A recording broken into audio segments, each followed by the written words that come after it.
Alors, sur la question de se dire est-ce que toutes les questions doivent avoir le prisme écologique? Moi, je revendique, et notre groupe également, l'ensemble des décisions, l'ensemble des propositions que nous sommes amenés à faire sont des décisions qui, par définition, sont humanistes.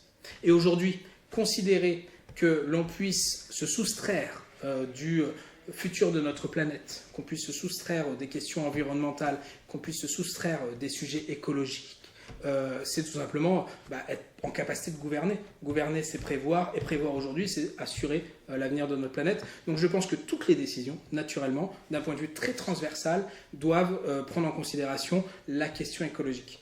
Par contre, il y a une vraie différence aujourd'hui quant à la question écologique. C'est tout simplement la manière dont on considère que l'écologisme, que le respect de notre planète, que le respect de l'environnement doit être pris en considération. On a d'un côté ce que fait la NUPES avec ses alliés écologistes qui considèrent que le meilleur moyen de préserver la planète, c'est de punir. C'est de faire en sorte à ce que, dès l'instant que quelqu'un ne respecte pas, parce qu'on est une entreprise, parce qu'on crée de la richesse, ou parce qu'on est un habitant lambda qui sort sa poubelle et qui s'est un petit peu trompé sur le tri, il faille le taxer, il faille l'amender, il faille le punir. Nous, au contraire, on est plutôt dans une logique où l'écologie, pour nous, elle doit être incitative. Elle doit d'abord être pédagogique. Et par conséquent, c'est la meilleure manière de faire en sorte à ce qu'elle puisse être partagée par tous. Nous, aujourd'hui, on s'enorgueillit vraiment. Moi, je me souviens des débats qui ont eu lieu lors de la campagne des élections municipales où, lorsque j'avais fait cette proposition, et j'étais vraiment le seul à faire cette proposition de dire il est temps de mettre en place le tri à domicile. Un tri à domicile que j'aurais préféré, que j'aimerais voir encore accentué. Pas simplement une poubelle grise et une poubelle jaune, mais j'aimerais qu'on ait demain une poubelle verte, notamment pour le verre, parce qu'il y a un vrai enjeu demain concernant le verre. On me disait à l'époque, mais ça va coûter trop cher, ou c'est pas possible à mettre en place. Aujourd'hui, on le voit, il y a encore des améliorations à mettre en place, en particulier en cœur de ville, parce que la multiplication des poubelles pose un problème. Mais on voit aujourd'hui que, une fois de plus, une mesure qui est, à mon sens, extrêmement pédagogique, je vais expliquer pourquoi, aujourd'hui, c'est une mesure qui est à la fois possible d'être mise en place, qui aurait été mise en place en moins d'un an, puisque finalement, après le débat, de nouvelles études ont été mises en place, ont été faites, et on s'est rendu compte que notre proposition, à la fois, elle était viable, mais qu'en même temps, c'était la meilleure solution, en particulier pour répondre aux enjeux de respect de la loi, avec les impositions nationales qui nous étaient faites, et en particulier, l'exemple de la poubelle jaune aujourd'hui, qui est pour certains une difficulté, parce que ça fait une poubelle supplémentaire, qui est pour d'autres une difficulté, parce que ça fait que la poubelle grise, elle n'est ramassée qu'une fois tous les 15 jours, et donc on a un peu le sentiment que le service s'est détérioré. Au contraire, moi j'y vois un vrai enjeu pédagogique. J'ai toujours eu, depuis que j'ai mon propre appartement ou ma propre maison, j'ai toujours eu une poubelle avec 3 conteneurs. Et mes enfants, qui ont 9 et 8 ans, Jules et Jeanne, eux m'ont demandé, quand ils étaient très jeunes, ça va à quel endroit?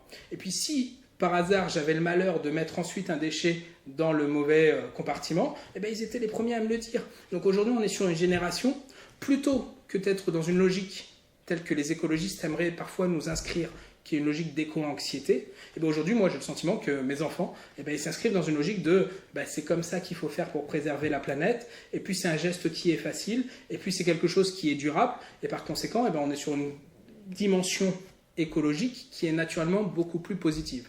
Donc oui, au fait de prendre en considération l'écologie pour l'ensemble des décisions, mais il faut le prendre de la bonne manière et pas simplement dans une logique punitive telle que malheureusement le fait notre majorité. L'exemple typique, et pour terminer, l'exemple typique c'est l'usage de la voiture. Aujourd'hui une voiture elle pollue. Il n'y a strictement aucun débat là-dessus, j'accepte, je l'entends, sur le fait que la voiture elle pollue. Maintenant, ne pas considérer les évolutions technologiques qui nous sont annoncées, que l'on voit déjà depuis une dizaine d'années. Une voiture aujourd'hui pollue beaucoup moins qu'il y a 10 ans.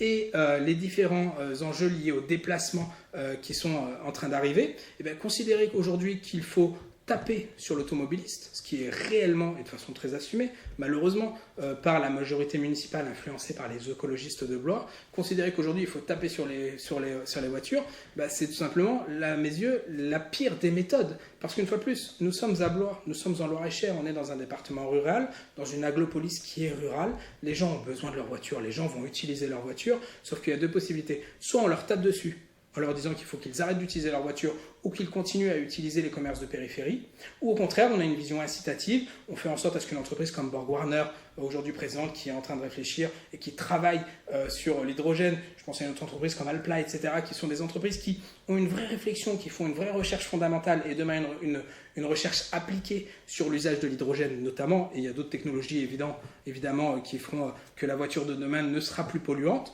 Et bien, si demain on a été dans une logique punitive à empêcher à ce que la voiture soit présente à Blois, et bien Blois aura malheureusement, comme c'était le cas pour le TGV, des mois, des années, des décennies de retard, tout simplement parce qu'on aura voulu punir plutôt que d'inciter.